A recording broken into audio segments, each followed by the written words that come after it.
Well, tonight has one of those makings of those coast-to-coast programs that you want to record and listen to for the rest of your life. Because in a moment, there's going to be an individual joining us who, I think outside of Dr. J. Allen Hynek, the late Dr. Hynek, brings to us some incredible thoughts, theories about the field of ufology and about some other issues that we'll talk with him about as well. The very world-renowned Jacques Vallee joins us on Coast to Coast AM. Well, one of the most prolific, best-selling, and most quoted authors in the field of ufology, also entrepreneur, Jacques Vallee. He's senior researcher at the DARPA-funded Augmentation Research Center at SRI in the beginning of the remote viewing program initiated by Dr. Hal Puthoff and Russell Targ in 1971. Given his long-standing interest in consciousness research, he became informally associated with the program, credited by the great Ingo Swann for suggesting the approach that led to the coordinate remote viewing protocol. In the mid-'80s, Dr. Vallee was brought back to SRI as a consultant.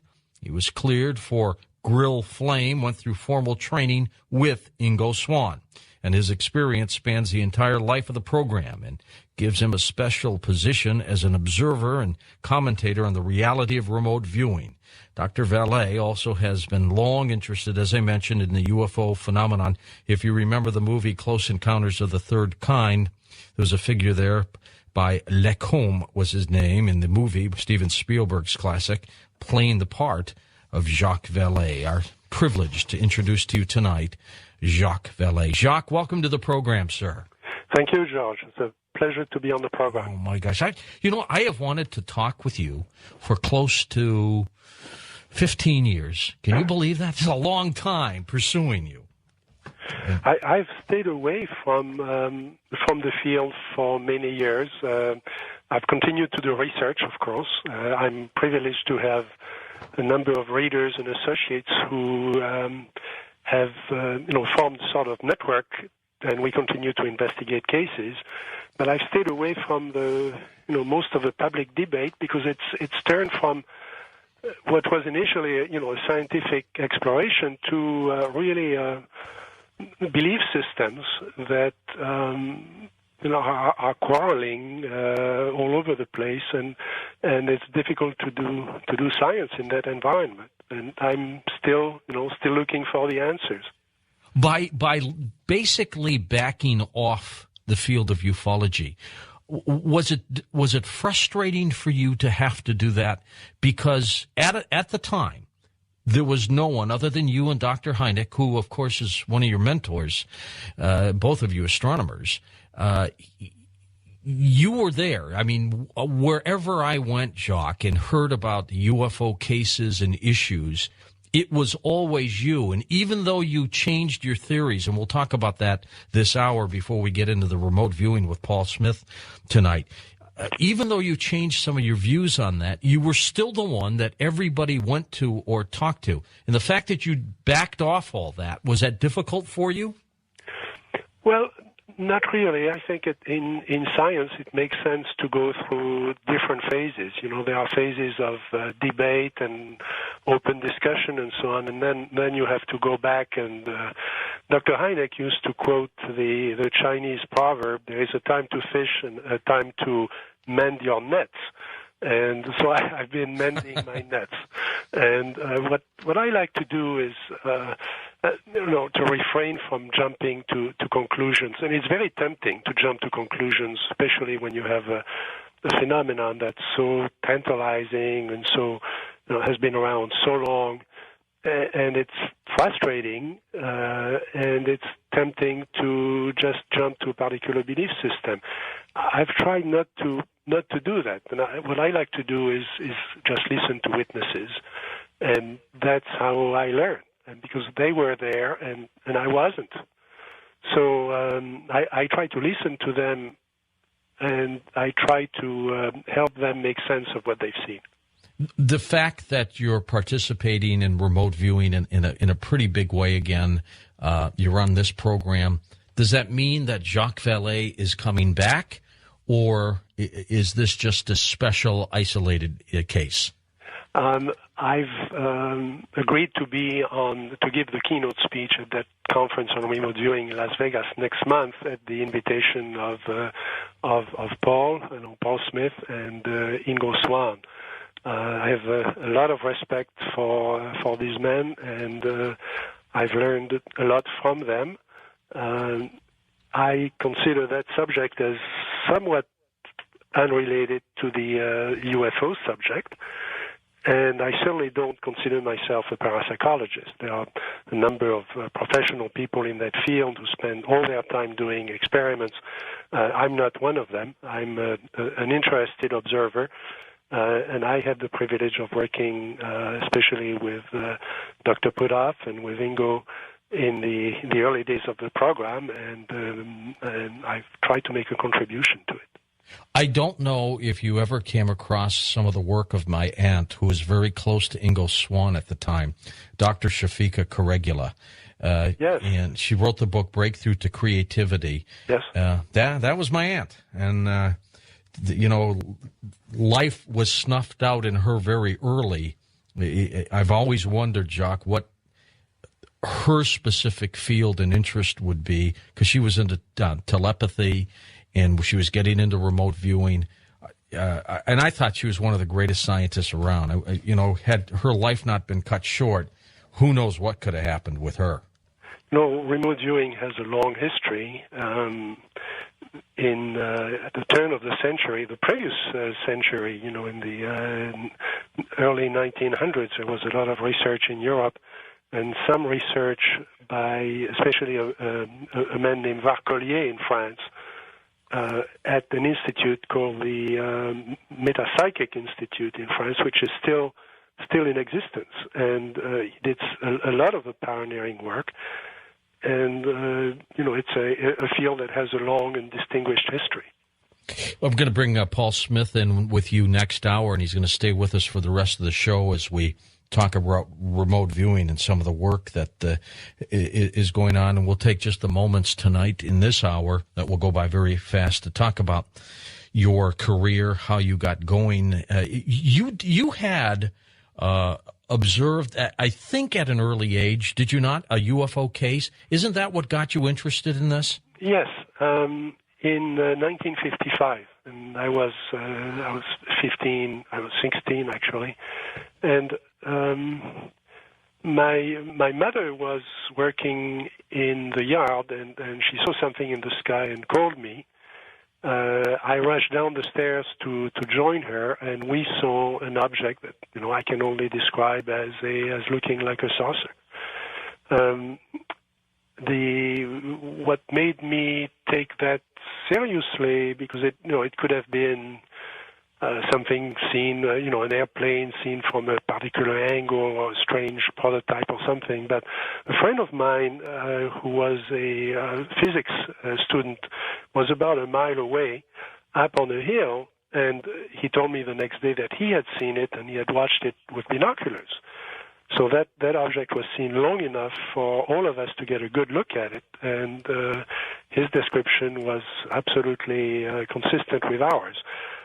I've never, at the time, I sort of convinced myself, as many witnesses do, that this must be just, one of those things. And then several years later, of course, I was trained in astronomy in France, and my first job was at Paris Observatory, tracking satellites. This was in the very early days of the space program, when there were very few satellites visible in the sky.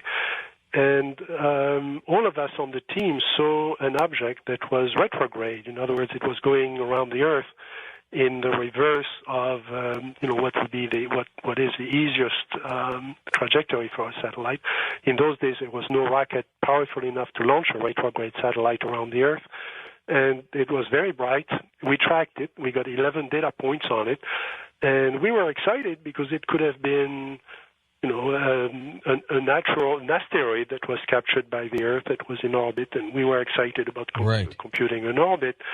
The man in charge of the project confiscated the tape and erased it. And that's really what got me to re-examine the whole thing, because in I had always thought if there were UFOs, astronomers would see them and astronomers would tell us. And here we were at Paris Observatory, a team of astronomers seeing something we could not explain, and it might have been natural, but it certainly was very, very unusual. It was seen by other teams on successive nights, and we were destroying the data. And in astronomy, you never destroy the data because you may be seeing something that's not going to happen again for 200 years. And even what if you compelled don't him, understand Jacques? it, you keep the data. What compelled him to destroy the data? I've pondered that. I think it was not so much a cover-up as it was fear of ridicule. I told him, why didn't we send that to the Americans? In those days, under the geophysical year agreements, all scientists were pooling their data on satellites. And he said, well, the Americans would laugh at us. And I think people in this country don't realize the prestige of American science is such that if American scientists say something doesn't exist, well, it doesn't exist, and people will destroy their data because they don't want to be laughed at. Later on, of course, Dr. Hynek showed me some data that he had saved from the satellite program. Of course, he was the one who instituted the satellite tracking program for the U.S.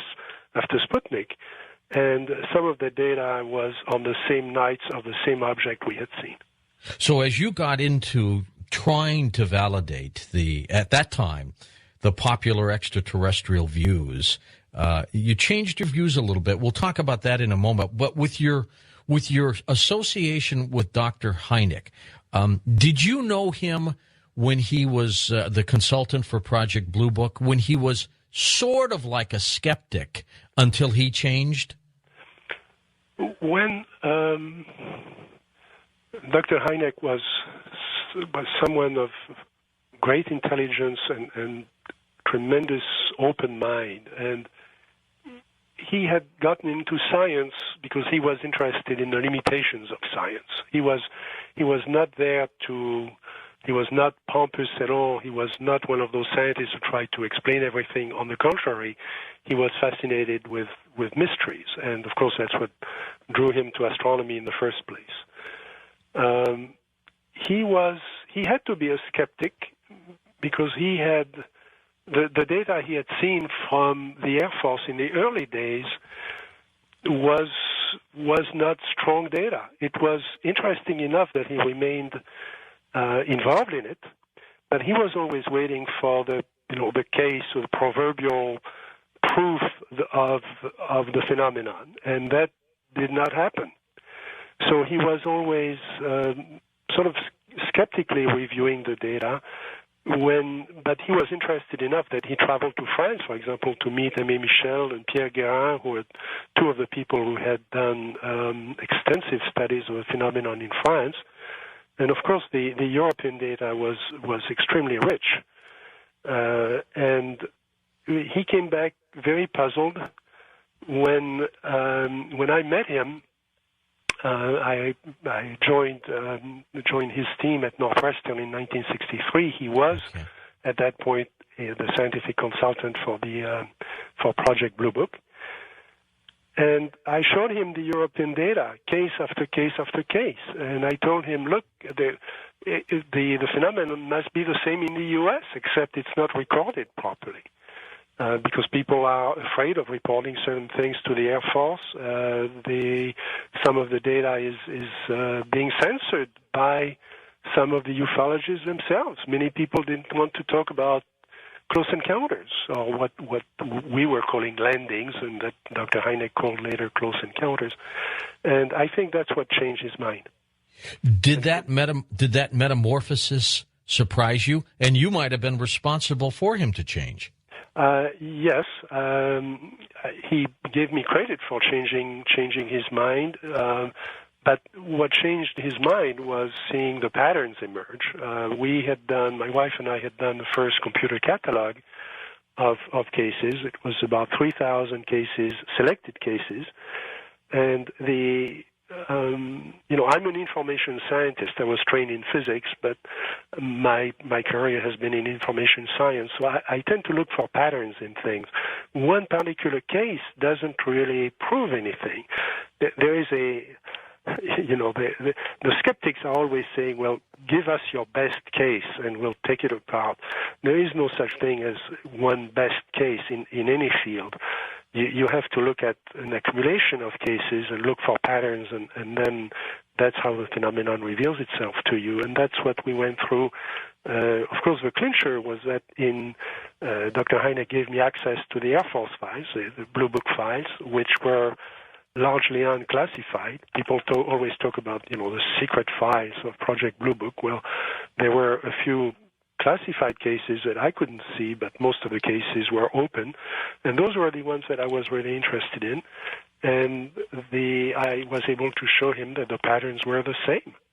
In fact, there were more landing cases in the Air Force files than there were in the files of NICAP, which was one of the ufology groups, because at that point, ufologists were afraid of looking silly. So they were pre-selecting data that was not too strange. And of course, you have to take. Well, I believe you have to take data the way it is. And if it is strange, if it looks strange, you have to deal with it. That's true in any science. There are many strange phenomena in physics, and you can't shy away from it.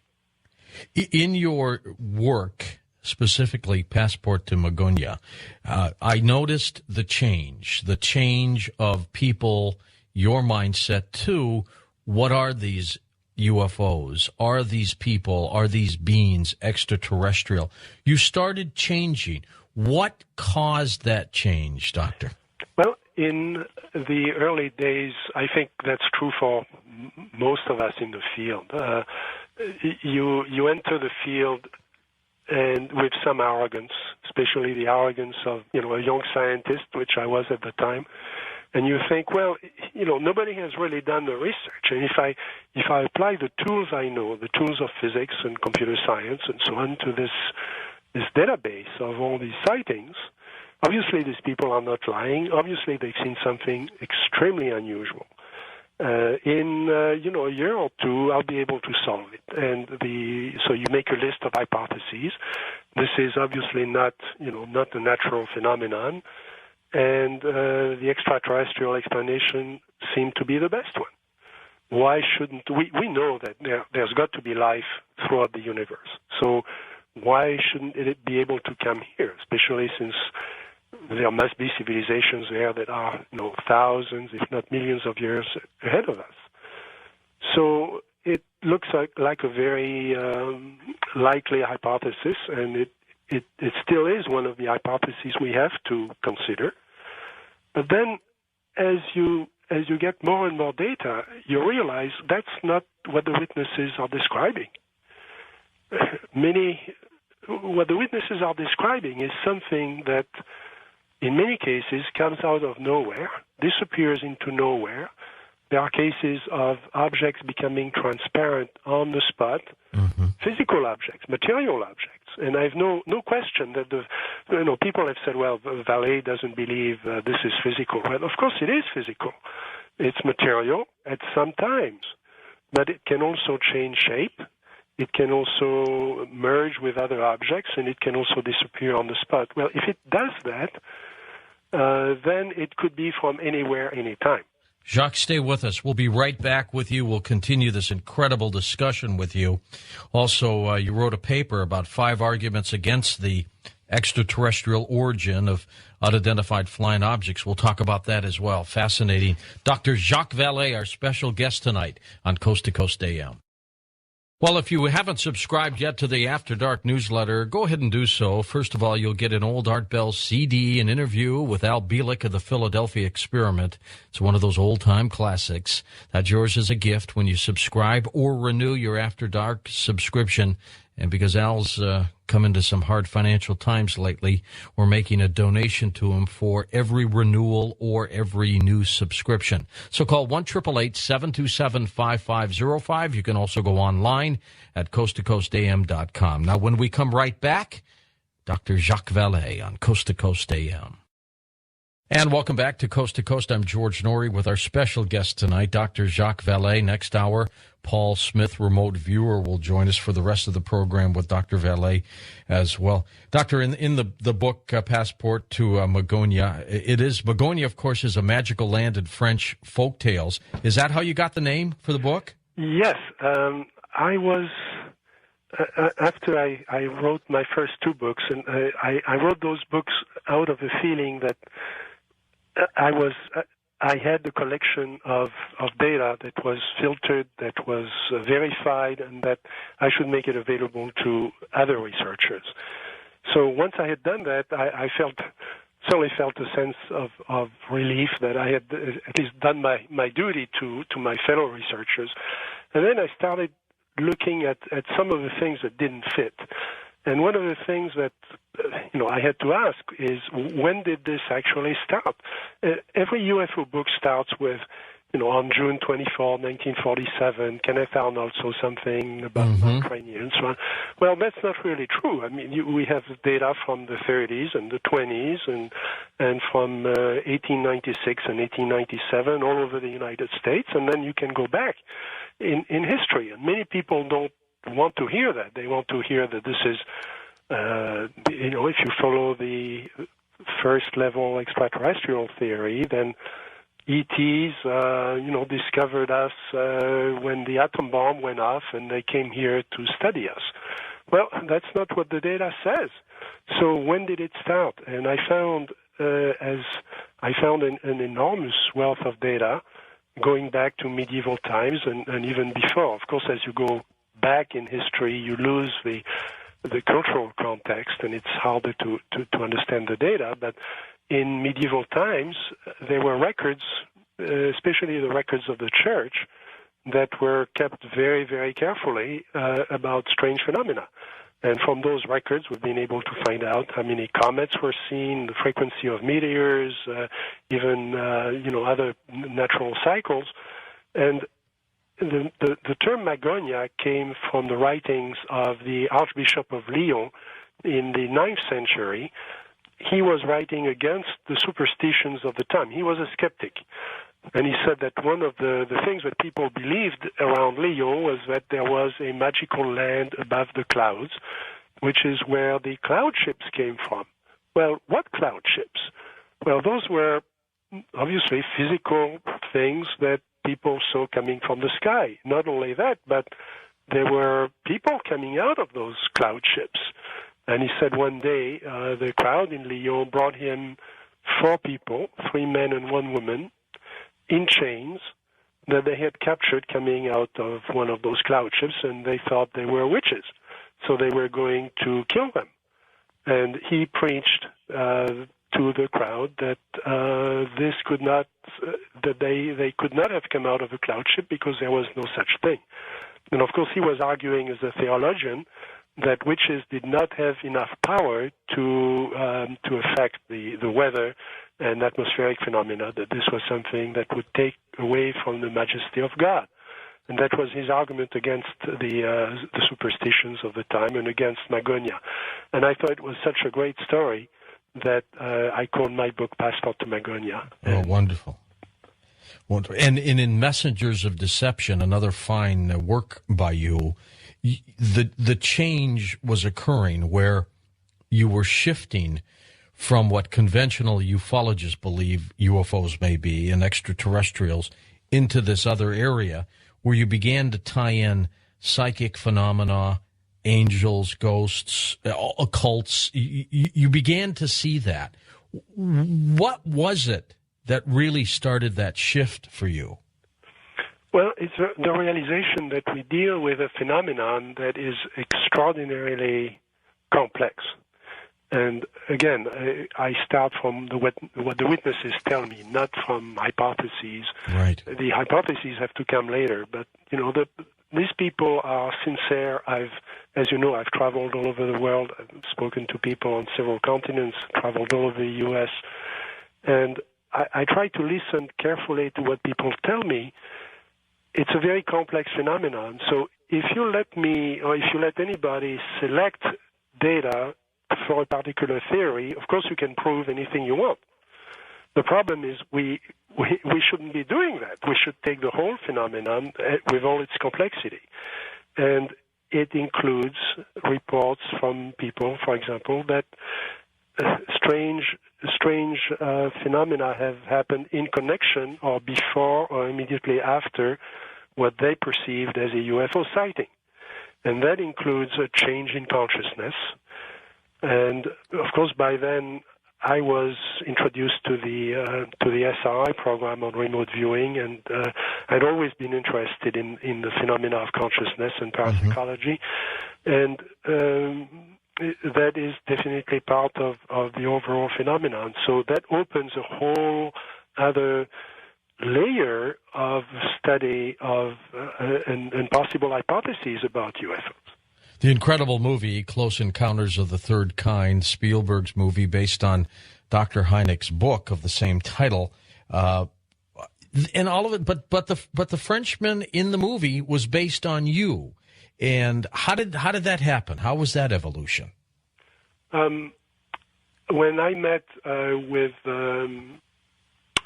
Spielberg, he told me that he had been thinking about that movie ever since he was a teenager. In fact, he had played with UFO imagery with a 16-millimeter camera a long time before, and it was amusing that he had read my books. So he thought that, I think he thought it was funny that there would be a Frenchman trying to investigate UFOs in the United States, and that, that it's as an alien, but not quite the same kind of alien. And he thought it would be nice to have a character based on that. So he told what did you think? Character on me. When you went to I'm sure you've seen the movie. Oh, yeah. What did you think of basically you being that part? Well, it wasn't so much me, but François Truffaut is somebody I've always admired. I was introduced to Mr. Spielberg by Marcia Seligson, who was a writer and journalist in Los Angeles. We had lunch a couple of times, and I tried to argue that if the aliens in the movie were not extraterrestrial, it would be even more interesting. But of course, that was not what the public expected, and it's a lot easier to think of UFOs as being strictly extraterrestrial. Again, if we listen to the witnesses, we have to open up the spectrum of hypotheses beyond that. It's only one hypothesis among many. But you found it to be an entertaining movie? Oh, yes. Fun? Oh, yes. And again, François Truffaut is tremendous in the movie. I love the part where he keeps going around trying to tell the military that this is a sociological phenomenon. And among other things it is. And of course, the movie hinges on remote viewing. It sure does. I had heard that you tried to convince Spielberg later to do another movie based on the fact that, this is different. This could be much more than just extraterrestrials from other planets. Well, there is another movie waiting to be made, but it would have to be made carefully to match the complexity of the phenomenon and something that's scientifically valid. But yes, I think there is another movie to be made at some point. Those who believe, Jacques, that we might have been seeded from extraterrestrials, regardless of where they come from, do you accept that theory, that possibility? I'm not a biologist. I'm not a molecular biologist. We don't know where DNA came from. The components of DNA are, of course, natural elements. But those natural elements are found throughout the universe. It's possible that even that life could have appeared first on Mars. Again, it's not my own theory. It's a theory that people are seriously considering. We know that the collisions of asteroids with Mars could have ejected material that could have landed on Earth. And scientists have recovered Martian meteorites, especially in Antarctica, where it's easiest to find them. And there is still a debate about whether those meteorites may contain traces left by ancient life. So a lot of speculation is possible, a lot of hypotheses. The components of DNA or even bits of DNA itself could have come from the cosmos. That doesn't mean we were seeded by any intelligent species. It could be a natural phenomenon, but life could have first appeared outside the Earth and been projected to the Earth by meteorites. The change in your thoughts, of course, went contrary to what mainstream, if you can call it mainstream, ufologists would think of extraterrestrial life. Did they kind of shun you when that metamorphosis occured? Well, that's all right. Everybody's entitled to their own opinion. I think sure. That's the way research has to work. Similar with the skeptics. The skeptics just don't want to look at the facts, and that's fine too. I think those are the same people who didn't want to believe that artificial satellites could be useful in science, same people who said computers were a waste of time. And, so those things change with time. I can understand people saying, look, if it's not terrestrial, it's got to be extraterrestrial. And that's a simple-minded approach to it. Well, it could be. It could be lots of other things. What the phenomenon is really saying is that we don't understand space and time. And that's really what's very, very interesting to me, is that it's an opportunity to learn something and to do some good physics and to look at new models in physics.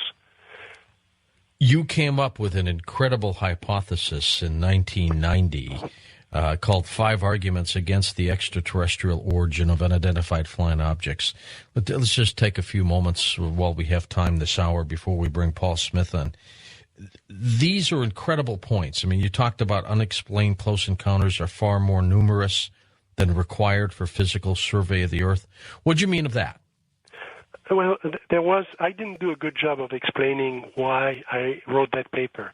People have assumed that, well, if I call the paper 5 Arguments Against the Extraterrestrial Theory, it means that I don't believe in UFOs. Right. Of course, that's right. not the case at all.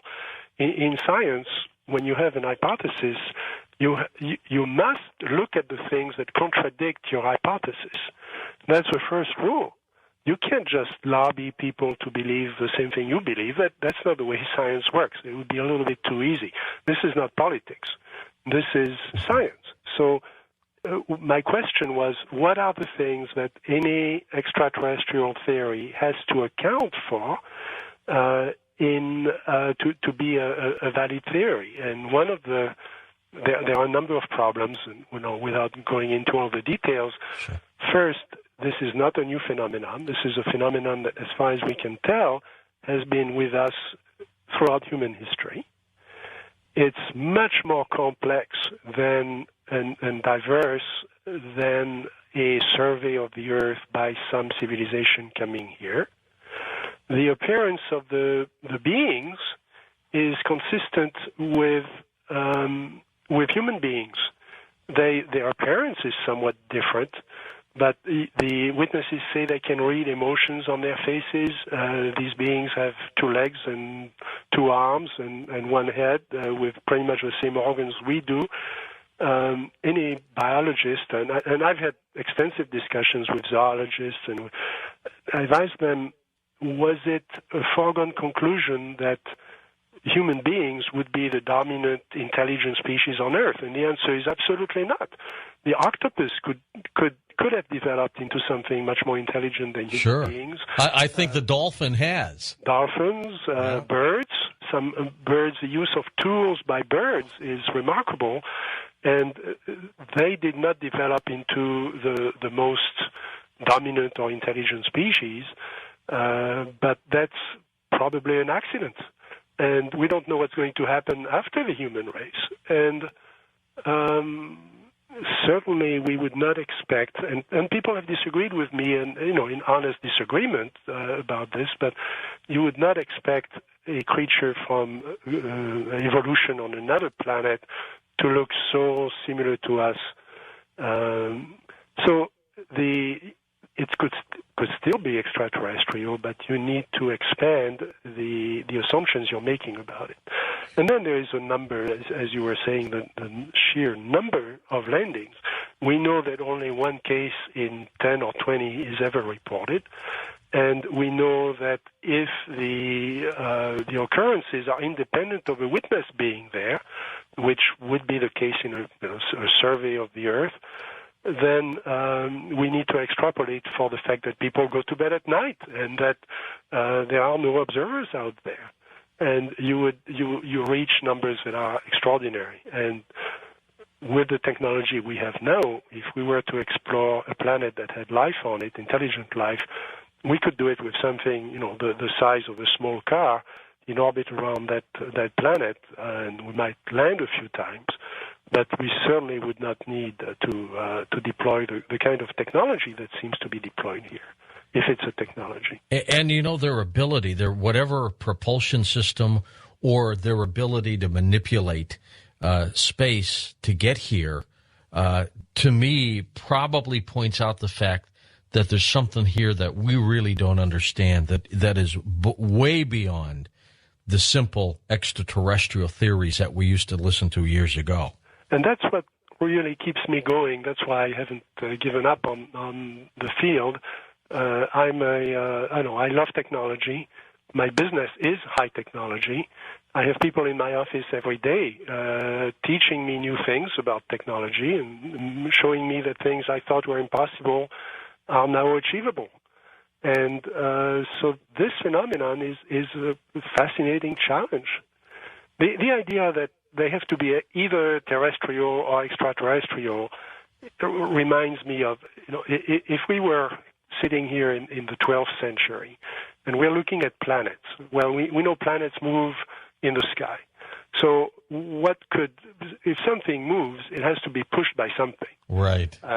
So there are only two things that could push planets around. That's either angels or devils, right? So you would say, well, half of us would argue that they are pushed around by angels, and the other half would argue they are pushed around by demons. Well, of course, now we've learned that they don't have to be pushed by anything. And we know a lot more about physics, and we understand that the movement of the planet is perfectly natural and is governed by fairly simple laws. And we don't need either angels or demons. Well, it's the same thing here. UFOs are an indication that there is something about space and time that we don't understand. I think it goes beyond that. What the phenomenon really says is that our universe is a subset of something else. Jacques, stay with us. Just wonderful discussion with you, my friend. We'll be back in a moment. Remote viewer Paul Smith joins us as well. There's a connection here. I'm George Norrie, back in a moment on Coast to Coast AM. And remote viewer Paul Smith joins us as well, so we'll be back with Paul Smith, Dr. Jacques Vallee, in a moment on Coast to Coast AM. Well, let me tell you a little bit about Paul Smith. Paul has degrees from BYU and the National Defense Intelligence College. He is a doctoral candidate in philosophy at the University of Texas at Austin. Of his 20 years as an Army intelligence officer, he spent 7 years as a remote viewer for the military Stargate remote viewing program. Paul now teaches remote viewing commercially. Paul's book, Reading the Enemy's Mind, was chosen as a book bonus feature and editor's choice by Reader's Digest. He is president of the not-for-profit International Remote Viewing Association and is completing production on a course introducing military dowsing principles to the public. He joins us tonight on Coast to Coast. Paul, welcome. Thanks, George. It's always nice to be here. It's a pleasure. And by the way, I have to congratulate you on bringing Dr. Jacques Vallee back to, I think, the public eye.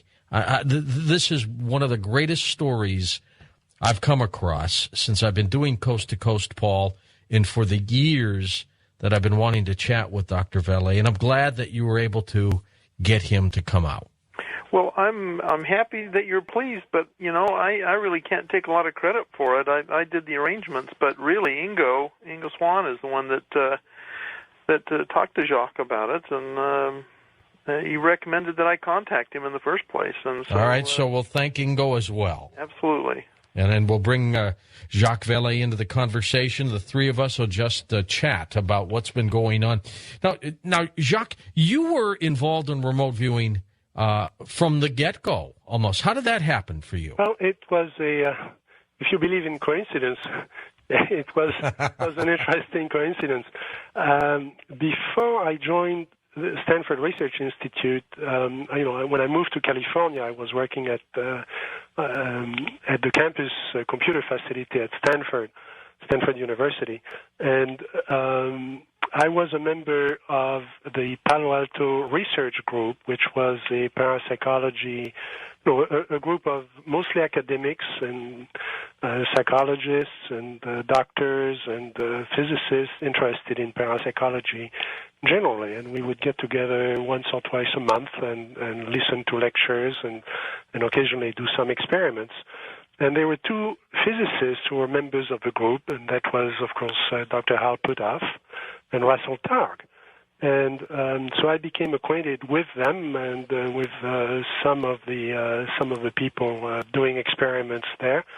And then I went from Stanford University to SRI to join a project in the very early days of computer networking that was called ARPANET. And ARPANET was, at the time, was funded by DARPA, the Defense Advanced Research Projects Agency. SRI had the second machine on the ARPANET. I don't need to tell you how many millions of computers there are now on the Internet.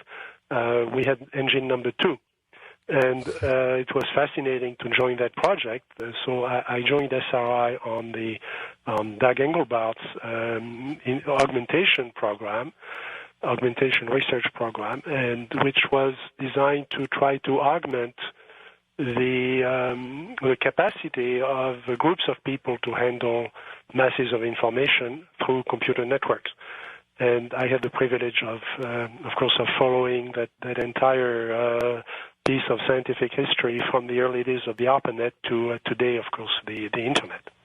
And that was a pretty well-kept secret in that, Jacques. Not a lot of people were really aware that you were doing all this. Well, it was never really a secret. There was the amazing, the interesting coincidence was that I was at SRI at the same time when Hal Puthoff and Russell Targ joined SRI with some private funding, and in those days it was funding by friends and right, yeah, and a few wealthy people who were interested in parapsychology. So it was not classified in the early days. It was kept quiet because they did not want to be inundated with publicity in the very early days of a project that was going to be a strict scientific project. Then, so I was privileged to be privy to the project as a friend, and since I was a senior engineer at SRI, and they trusted me. There was another aspect to it, which was that several of the early subjects, and they hate the word psychic. Psychic really doesn't really mean anything. We don't really know what it means. These people were co-experimenters and subjects. Many of them had experiences that included, what has to be called UFO experiences. Sure. I was there as an unpaid consultant and friend and counselor to parts of the project in the early days. Paul, the fact that someone of Jacques' caliber comes to the table in the field of remote viewing, what has that done, do you think, for what you used to go through? I'm sorry, I used to what? With what you used to go through with remote viewing. Right. Well, I think it's actually very valuable. You've gotten to know him now as you've been on the air with him for a while, and you know how credible he comes across. Absolutely. And I think that adds a real quality element to the field. We always welcome that. Of course, there's plenty of those detracting from the quality element as well. So we need as many allies as we can get, and I was very excited to hear about Jacques coming out of the closet, if you will, on the remote viewing stuff. So I think that's wonderful. Are you a remote viewer, Jacques, or simply someone who is on the outside looking in? At the beginning, I was on the outside looking in.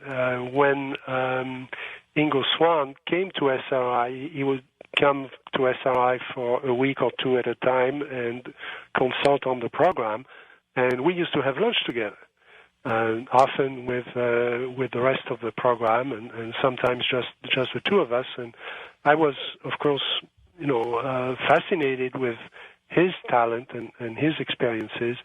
And I was asking him, well, what is it exactly that you do? And how does it work? I've been fascinated and interested in consciousness for a long time. By the way, Dr. Hynek also was very interested in parapsychology, all his life.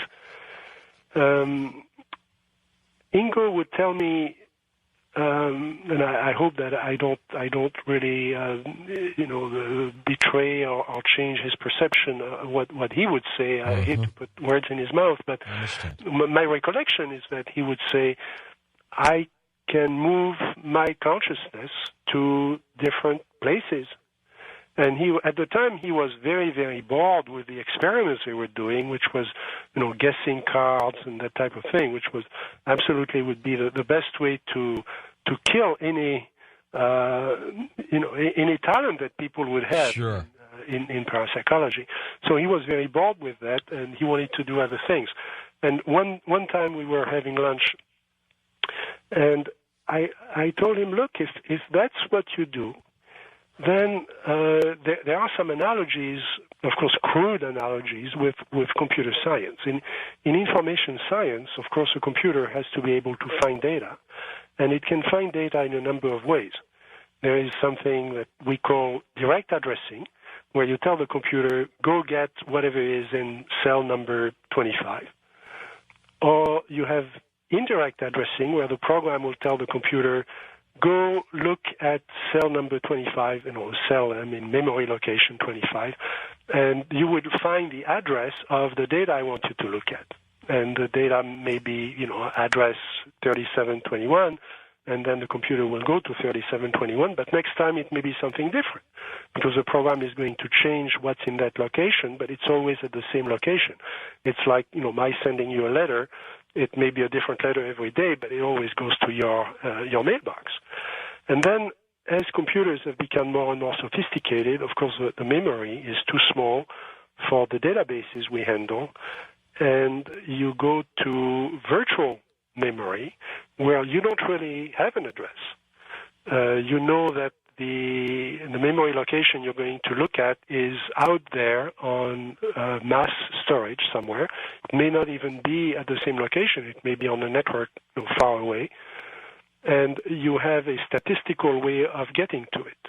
So what I was telling Ingo, and Ingo was very interested in, I think, in that whole concept.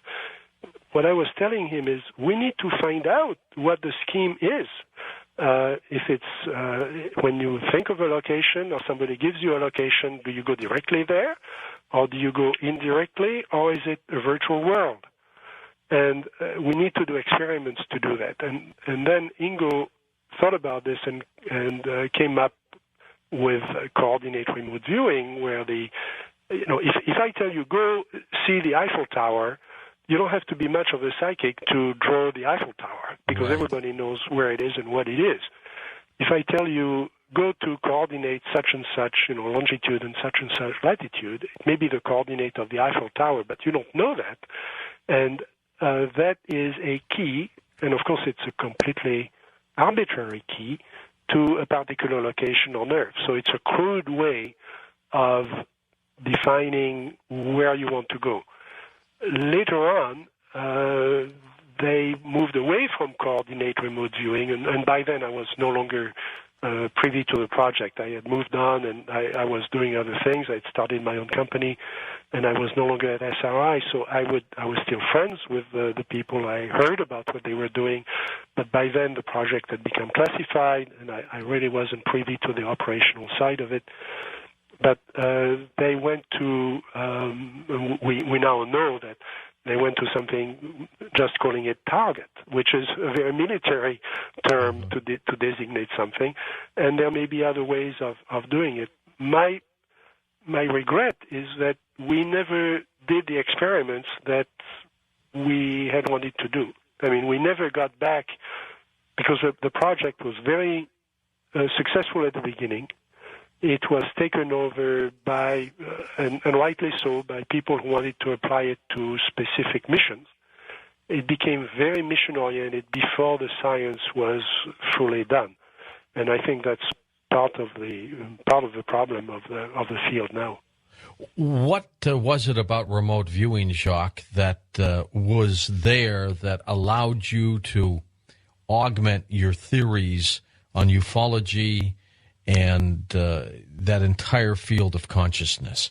What was it? Well, I should say in the 80s, the project had developed considerably, had been funded at a much higher level, and the SRI team asked me to come back as a cleared consultant to the project. And at the time, the project was Grill Flame.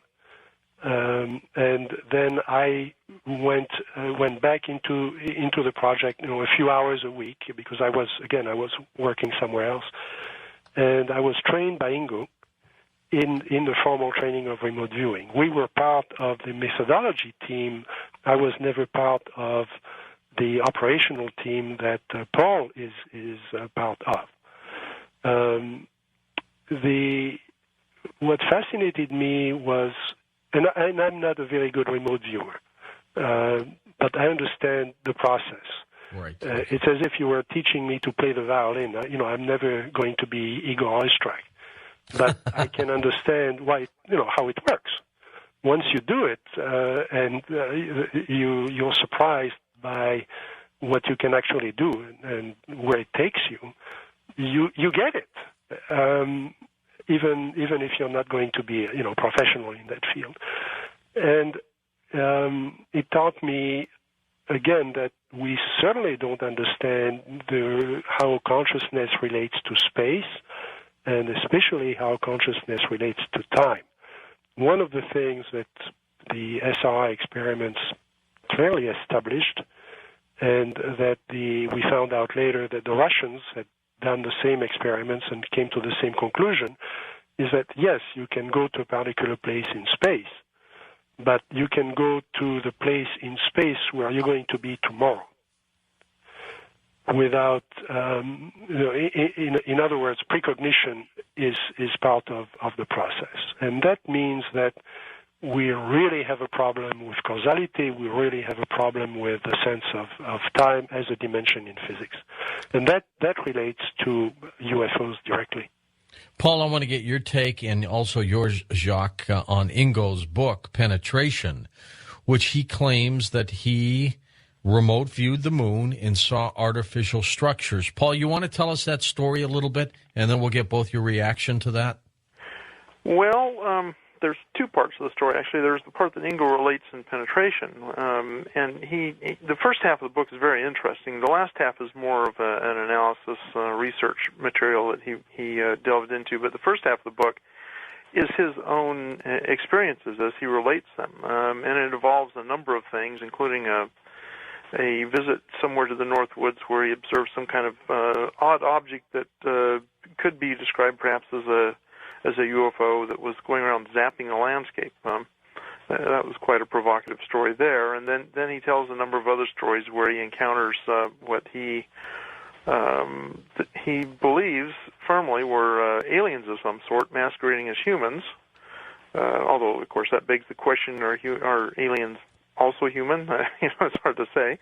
But at any rate, he describes that, and then he talks about the moon and all those features that that he determined to be there. I'm a little vague right now on whether he talked about his actual remote viewing experiences, remote viewing the moon. My main experience with it was later on when he asked me to do some remote viewing sessions, and he gave me a coordinate, and he didn't tell me where it involved the moon. So I'm getting these very interesting pieces of information through the remote viewing process, and a little bit later on, when I saw he passed to me the results that he and another gentleman had done, and turned out it was lunar, the results we got, and not just that our data tended to be quite similar. There was a definite correlation between the things that I described and sketched and things that Ingo and this other guy had. And I had, I was not, Ingo I think must have been working front-loaded, which I'm always worried about, but it was quite interesting to see that I, whatever the grammar there is, was not working front-loaded, did not know what the coordinates where they pointed, ended up with similar data. I thought that was quite interesting, and it did involve structures and entities of some sort, very odd descriptive kinds of things. I was unclear exactly what they were, but some of my descriptions were clearly not something I would expect to encounter in an earthly setting. So, could you conclude, though, Paul, that perhaps whatever Ingo saw was truly artificial? Well, if the viewing was accurate, if it was veridical, then the only way to describe it would be as artificial. Artificial, of course, what does that mean? Constructed by some intelligent entity or agency. Why? Okay, but why would it not be accurate? I mean, here we're using his work, and you picked up some things. Well, first off, I have to say I'm always very cautious in these kinds of claims. You always have to be careful because there are some interesting things that happen in remote viewing. My worry has been all along that maybe I picked up telepathically on what Ingo himself was seeing, or at least thought he was seeing. And there's no way to rule that out. The only way to find out if we were right is to actually go there. The fact that we did correlate and I was blind to the target, that's at least one stage towards being convincing, right? There is always a possibility there's some telepathic overlay. It's hard to tell if there was, but at least there was some corroboration there between the two, and that keeps me from saying, oh, it was a bunch of baloney, and leads me to think that there may well have been something to what we were actually perceiving.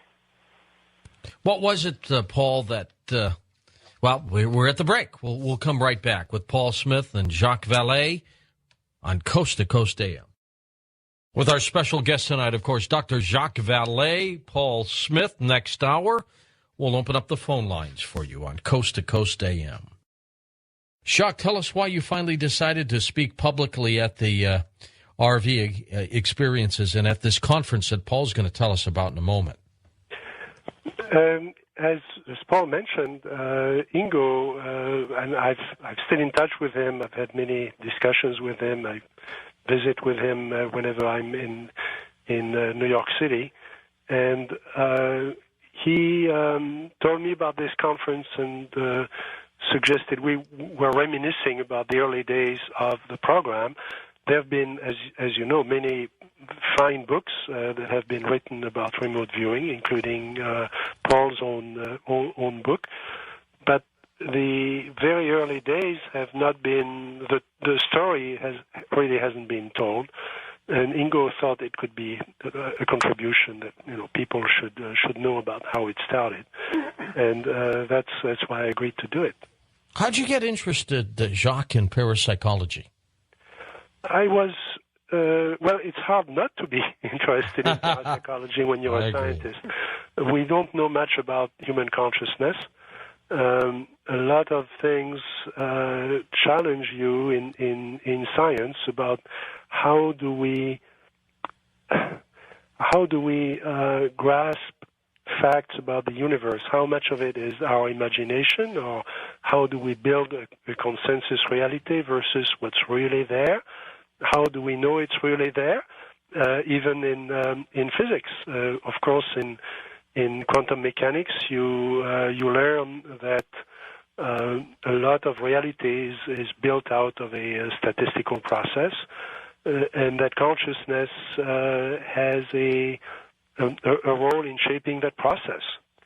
So I became interested because of that, and also because of being aware of the early research that had been done in Europe.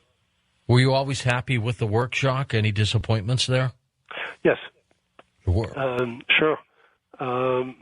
I think the involvement of the three-letter agencies, the intelligence agencies, the military agencies in the work was in part a blessing and in part a curse, because without that support, the work could never have been done. If Dr. Puthoff and Dr. Tark had gone to the National Science Foundation or some of the open science agencies, they would have been turned down simply on the basis that there is no such thing as psychic functioning, and we don't need to fund this. Of course, the three-letter agencies were interested for other reasons, which is that they thought this might be applied to mission-oriented work. And of course, as you remember, the early 70s were a time of intense involvement, especially in the Middle East. There were the hostages in Iran. There was real desperation at trying to find out what was happening to those people. There were a number of those things that really demanded new ways of trying to access information, and that was the good part of the program. That's what made it possible. But then, perhaps because of the initial success of the program, it became, and I think this is shown very, very well in Paul's book, Reading the Mind of the Enemy. A lot of people started to think that this worked every time. That this was like, a slide rule on a computer, that if you put 2 and 2 into it, 4 would come out. And that's not the case. The research had not been done to the point where we could trust the results every time. And I was, certainly very aware of that, because on the methodology side, we had done a number of experiments. I had done my own experiments over the years, and I knew that this is not a computer. It's not even a microscope or a telescope, where you get data you can interpret, and you may disagree about the interpretation, but at least the data is there. In remote viewing, you have to be extremely careful. And Ingo, of course, was the first to point that out with what he called overlays. Your imagination cannot be turned off completely, and it will play a role in building the reality of what you're reporting. And that research was never completed. And it was never completed because everything became mission-oriented after that. Are you happy with the pace of remote viewing, Paul, or do you think it's slowed down considerably? Well, obviously it slowed down since the government involvement ended. It slowed down in one way in the hard science research. As far as obviously public interest, that's mushroomed and ballooned, which is also a mixed blessing. In one respect, we have a lot of people interested in it. In another respect, of course, we get all kinds of claims and essentially wild stories being told about it. So you end up with a lot more wheat, but you also end up with a lot more chaff in the process. So I would love to see some really serious research undertaken. Since, in fact, ironically, in the United States especially, support for parapsychology research, even the very rigorous scientific sort, has declined dramatically in the last 10, 15 years, perhaps even a bit longer than that. And the irony is, then, here is a huge interest in public interest in remote viewing, and yet there is really not much in the way of fundamental research being done, and there is so much we could find out about it. There's so much. One of my goals as president of IRVA is to try and find a way where we can get some resources committed to some worthwhile research projects and at least get going with some basic research again to help us broaden what we understand, help us to improve the process of remote viewing, help us maybe make new discoveries about how it interrelates with other aspects of human nature, particularly consciousness, as Jacques often mentions here. Paul, before I get back into talking about some other UFO questions with Jacques, tell us about the conference. Well, it's going to be great, and of course, it's a big part of that being great is Jacques coming to speak as our keynote speaker. Oh, I think this is wonderful. I really do. I'm just sorry that you have something else scheduled, because I bet we could talk you into coming if you didn't have a conflict. You are right about that, my friend. We've got Jacques speaking, and of course a number of other folks. Stephen Schwartz, again, is going to address us, and he's going to talk about his new book that's out. Lynn Buchanan, myself, I'm going to talk a bit more about dowsing and how it crosswalks with remote viewing, how the two together can actually do things that either one separately may not be able to. We've got Jessica Utz, which I'm looking forward to hearing from her again. She's our scientific presence on the board, of course not accepting Jacques here, but Jessica is going to talk about, give us some real interesting insights into research and how conflicts between two research projects actually led to more understanding of remote viewing and how it interacts with consciousness. So we're also going to have a panel, by the way, on ethics, remote viewing ethics. That's a hot topic among some folks. What do you mean by that, remote viewing ethics? Give me an example. We've had a lot of public debate recently about the administration's attempts to loosen up surveillance and eavesdropping on people with foreign contacts in the United States, things such as that. And if that's a problem, can you imagine where someone might conceivably be able to, shall we say, spy on someone else without there being any way of detecting that spying is going on or any way of stopping it, even if there was? Electronically, of course, there's that can be a threat to personal liberty and privacy. If you imagine using the power of your mind to spy on someone, the question is, to what extent do we have to be, or to what extent does ethics get involved in remote viewing? Some folks have this favorite saying, what it would be like if there were no more secrets. Remote viewing, of course, taken to its logical extreme, if we ever arrive at that, could very well mean that there are no secrets. But, there are some things that really ought to be. People's private lives, people's personal affairs and things like that. To what extent should a remote viewer allow him or herself to be involved in things that might have ethical questions about them? Did you ever remote view into someone's brain? Well, of course, to be a little facetious, if you mean down to the synapses and the neurons, no. But you know what I mean. I know what you mean. Yeah, actually, or at least that seemed to be what we were doing.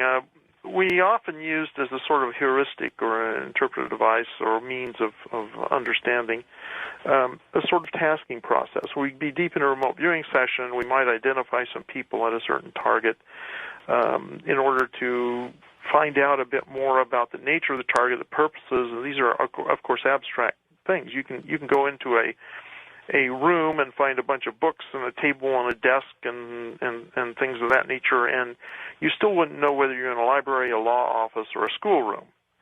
What's different about those things, there's really the abstract notions, the abstract concepts, and you can't get those just by looking at the things. So oftentimes we would find people at a target, and the monitor, the interviewer, might say, okay, you found a person, describe this person, and we'd give a description, a physical description, and then say, okay, ask this person what they're doing here, why they're here, or what the purpose is, some question like that. And so we'd pose the question, and we would get answers, and quite frequently the answers turn out to be right.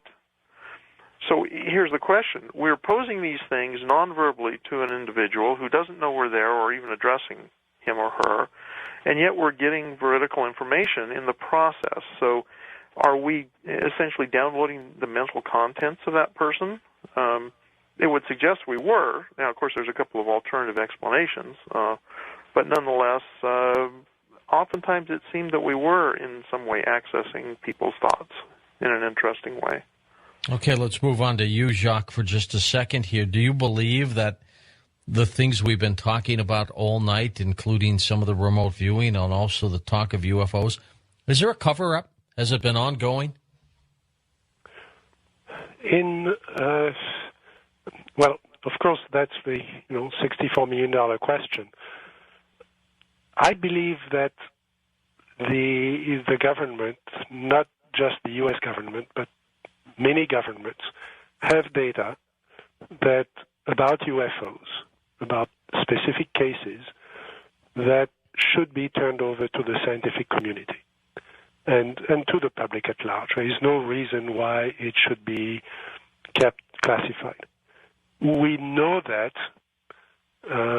all of us who've done work in the field, talking to people and talking to witnesses, have heard stories about, when I was in the Air Force, I saw this and that, and when I landed, there were two guys waiting for me, and they debriefed me for 3 hours, and they told me not to talk about it. And those cases don't show up in the files of Project Blue Book, or that's only something that we were aware of when I was working with Dr. Hynek. It was very frustrating. We knew that there were cases that were not in the files. And so where are they?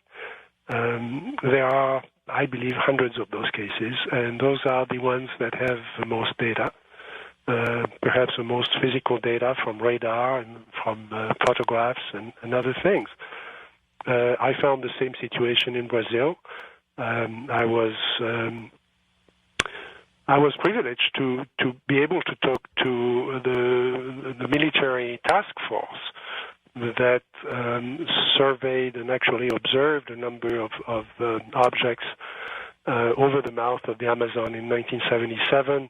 I reviewed those cases with them. I saw one of their reports. There are two other reports that are classified that I've never been able to see, and in fact that they don't have access to anymore.